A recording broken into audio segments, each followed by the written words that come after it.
Hello friends, good morning, welcome back to my channel. বন্ধুরা, তোমরা সবাই কেমন আছো? নিশ্চয়ই ভালো আছো আশা করি। আমিও ভালো আছি। তোমরা যে যেখান থেকে আমার এই ব্লগটি দেখছো, তোমাদের সবাইকে স্বাগত। তোমরা সবাই ভালো থেকো, সুস্থ থেকো। তাহলে আজকে আমি একটা রেসিপি করবো, সেটা হচ্ছে কি, এটা হচ্ছে গন্ধরাজ চিকেন, গন্ধরাজ লেবুর চিকেন, লেমন চিকেন। তোমাদেরকে করে দেখাবো। একদম পুরোপুরি আমার নিজস্ব রেসিপি। আমি একদম নিজের থেকে করেছি এই রেসিপিটা, একদম আমার মতন করে। ঠিক আছে, চলো বন্ধুরা। এই লেমন চিকেন, গন্ধরাজ লেবুর চিকেন দেখতে হলে তাহলে তো তোমাদের রান্নাঘরে যেতে হবে আমার সাথে। ঠিক আছে, তার আগে বলি বন্ধুরা, প্লিজ আমার সাথে থাকো। আর নতুন বন্ধুরা আমাকে সাবস্ক্রাইব করে পাশে থেকো, প্লিজ প্লিজ প্লিজ। চলো এবার আমি রান্নাঘরে যাই, আমার সঙ্গে তোমরাও চলো। লেমন চিকেনটা কীভাবে করছি, গন্ধরাজ চিকেন কীভাবে করছি, তোমাদের সাথে আমি শেয়ার করে দেবো। ঠিক একদম আমার নিজস্ব রেসিপি এটা। চলো বন্ধুরা। বন্ধুরা দেখো, আমি একটা চিকেন রান্না করবো, সেটা হচ্ছে গন্ধরাজ চিকেন। দেখো এখানে গন্ধরাজ লেবু কেটে রেখেছি, একটু রসও করে রেখেছি, আর এখানে গন্ধরাজ লেবুর খোসাটা গ্রেট করে রেখেছি। গন্ধরাজ চিকেন, সেই জন্য এখানে আমি খুব অল্প পরিমাণে মশলা রেখেছি। আদা হাফ ইঞ্চি, রসুন 5-6টা কোয়া থেতো করে রেখেছি, হলুদ 1.5 চামচ, লঙ্কার গুঁড়ো, লাল লঙ্কার গুঁড়ো হাফ চামচ, জিরের গুঁড়ো, ধনের গুঁড়ো 1 চামচ।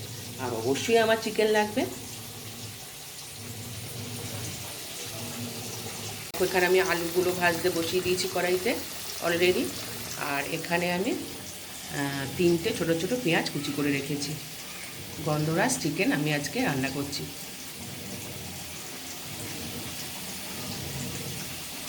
বন্ধুরা, আমি আলুগুলো ভেজে তুলে নিয়েছি। এবার এখানে এই একই তেলের মধ্যে আমি একটু বেশি করে তেল দিয়ে দিয়েছি, 5 চামচের মতো, বড় চামচে। এবার আমি এখানে জিরে আর একটা তেজপাতা ফোড়ন দিয়ে দিলাম। জিরে আর তেজপাতা ফোড়ন দিয়ে দিলাম। গোটা গরম মশলা কিন্তু আমি দিলাম না ফোড়নে, আমি দেব একদম লাস্টে নামাবার সময়। আমার জিরেটা হয়ে গেছে। এবার এখানে পেঁয়াজ কুচিয়ে রেখেছি, পেঁয়াজগুলো আমি এখানে দিয়ে দিচ্ছি। বন্ধুরা, আমি এই লেমন চিকেনটা শুধুমাত্র আমি আমার মনের মতো করে করছি। একদম এটা আমি আমার নিজস্ব রেসিপি।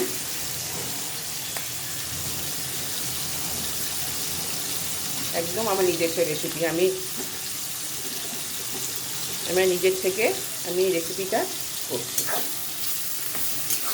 লেমন চিকেন অনেকভাবেই করা যায়।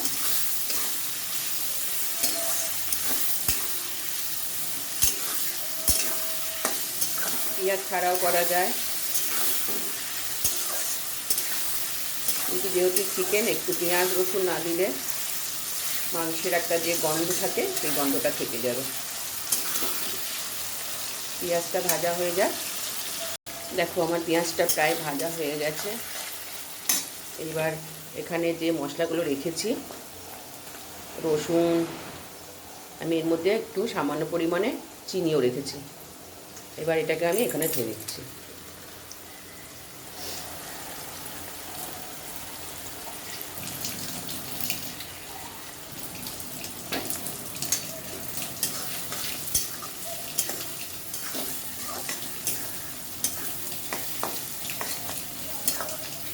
দেখো এখানে একটা টমেটো আমি গোটা দিচ্ছি,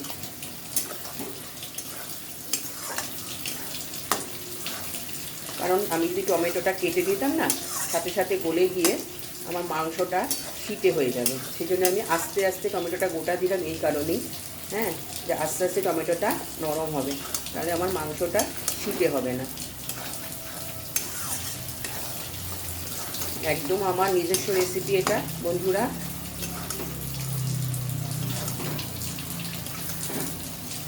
প্লিজ আমার রেসিপিটা যদি ভালো লাগে তাহলে আমাকে সাবস্ক্রাইব করে পাশে থাকো।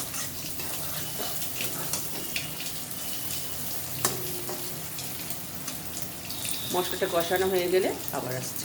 বন্ধুরা, আমার মোটামুটি অনেকটা কষানো হয়ে গেছে। এখানে কটা কাঁচা লঙ্কা রেখেছি, এই কাঁচা লঙ্কাগুলো দিয়ে দেবো। আমি কিন্তু ঝাল লঙ্কার গুঁড়ো দিইনি, শুধু একটু লাল লঙ্কার গুঁড়ো দিয়েছি। মশলা তোমরা যে যেরকম খাও সেই সেরকম মশলা দেবে। আমি সবই 1 চামচ করে দিয়েছি, আর হলুদটা 1.5 চামচ দিয়েছি। এবার আমি মাংসগুলো ছেড়ে দেবো। চিকেন, এবার দেখো চিকেন আমি ছেড়ে দিচ্ছি। ধুয়ে রেখে দিয়েছি আগে থেকে। অনেকে চিকেন সব মশলা দিয়ে মাখিয়ে 1 ঘন্টা 1.5 ঘন্টা রেখে দেয়, মাটনও তাই করে। আমি মাখাইয়ে রাখি না, হ্যাঁ, মেখে রাখি না। আমি একদম ডাইরেক্ট ধুয়ে বেছে ভালো করে, চিকেনের গায়ে অনেক রক্ত লেগে থাকে, ভালো করে ধুতে হয়, লোম থাকে, ভালো করে ধুয়ে তারপরে আমি রেখে দিই।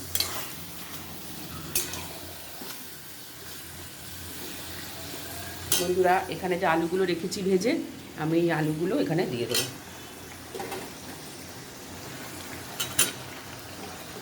একটু বেশি করে আলু দিচ্ছি, জানি চিকেনে আলু দিলে কোনো টেস্ট হয় না। চিকেন এমনি রান্না করলে চিকেনের তো টেস্ট হয়, আলু দিলে কী হয়, পুরো চিকেনটাই নষ্ট হয়ে যায়। কিন্তু কিছু করার নেই, দুবেলার জন্য রান্না আমি করে রাখছি। এবেলা ওবেলা দিয়ে রান্না করে রেখে দিচ্ছি একদম। ঠিক আছে বন্ধুরা, এটা আমি একটু কষানো হলে তারপরে নুন দেবো, তোমরা দেখতে থাকো। দেখো বন্ধুরা, একটু কষানো হয়ে গেছে, আর আমি এখানে নুন রেখেছি, নুনটা আমি দিয়ে দিলাম। নুনটা দিলে কী হবে, জলটা ছেড়ে দেবে।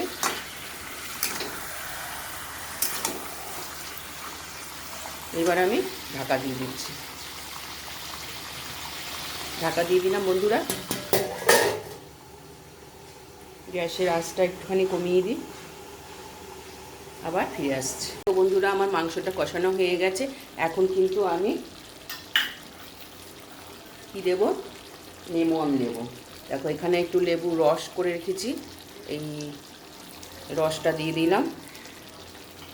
আর একটু আমি লেবু একটু হাত দিয়ে চেপে দিচ্ছি।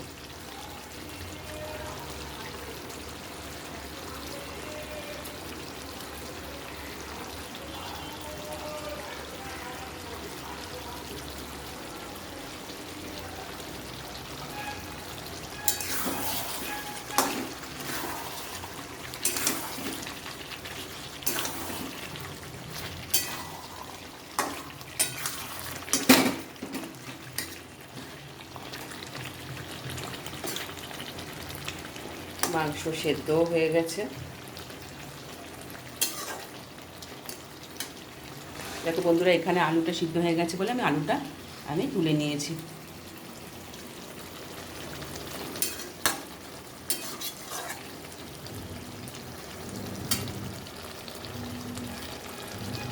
মাংস আমার অলমোস্ট হয়ে গেছে বন্ধুরা।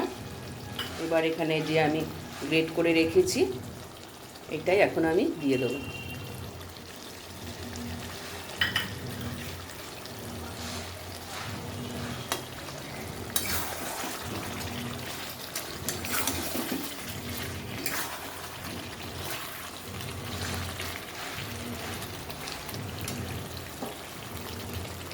হয়ে গেছে বন্ধুরা আমার লেমন চিকেন, গন্ধরাজ লেমন চিকেন। আমি তোমাদের পরিবেশন করে তুলে দেখাচ্ছি। বন্ধুরা, আমার লেমন চিকেন মানে গন্ধরাজ চিকেন রেসিপি হয়ে গেছে। তাহলে এখনকার মতো রাখছি, আবার চলে আসবো নতুন কোনো ভিডিও নিয়ে, নাহলে নতুন কোনো রেসিপি নিয়ে। ঠিক আছে বন্ধুরা, সবাই ভালো থেকো, টাটা।